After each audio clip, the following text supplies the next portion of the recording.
वादरवा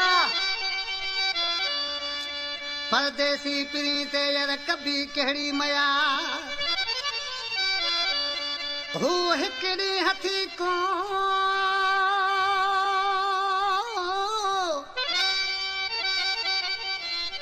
हू हिकिड़ी हथी को जो छिजी थींदो धार सही वो मत करिया प्यार यार एड़न सां उठो जवे हैदर खबर दे कंहिंजे दुआऊं पियो घुरी ते अकेलो बीठो ई दुआऊं पियो घुरी ऐं अलाह के अर्ज़ पियो करी ख़ैर आहे तोसां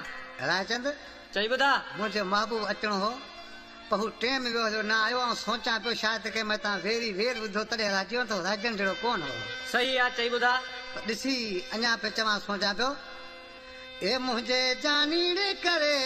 छॾी देर तौबा ओ अल्लाह करे ख़ैर सां अचे मुंहिंजे जानीड़ करे छॾी देर अल्लाह करे ख़ैर सां अचे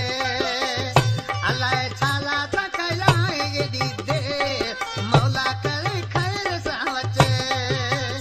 मुंहिंजे जानीड़ करे छॾी देर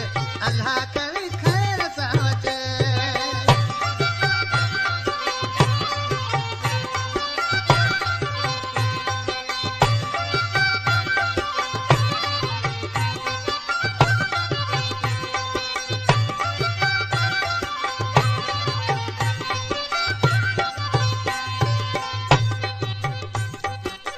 रहण जहिड़ो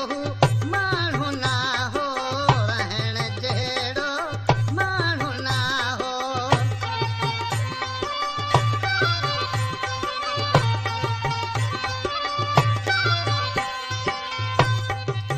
रहण जहिड़ो माण्हू ना हो रहण जहिड़ो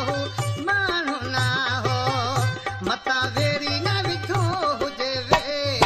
अल्लाह करे ख़ैर सां अचे शायदि वेरी न विधो हुजे वेर मौला करे ख़ैर सां अचे मुंहिंजे मिठूड़ी तां कई ॾाढी देर अल्लाह करे ख़ैर सां अचे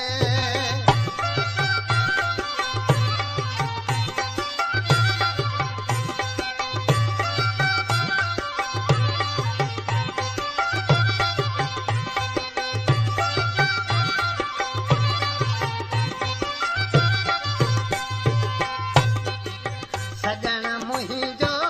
अहिड़ो नाहे सजण मुंहिंजो अहिड़ो नाहे वादर खंडवा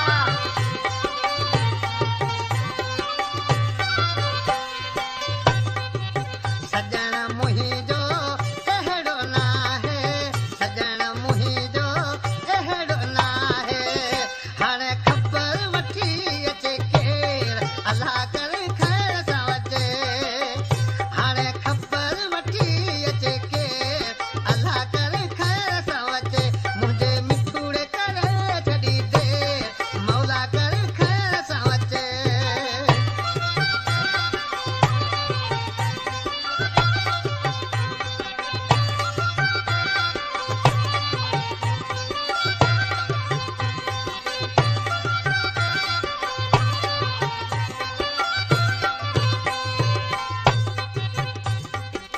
गुलाम हैदर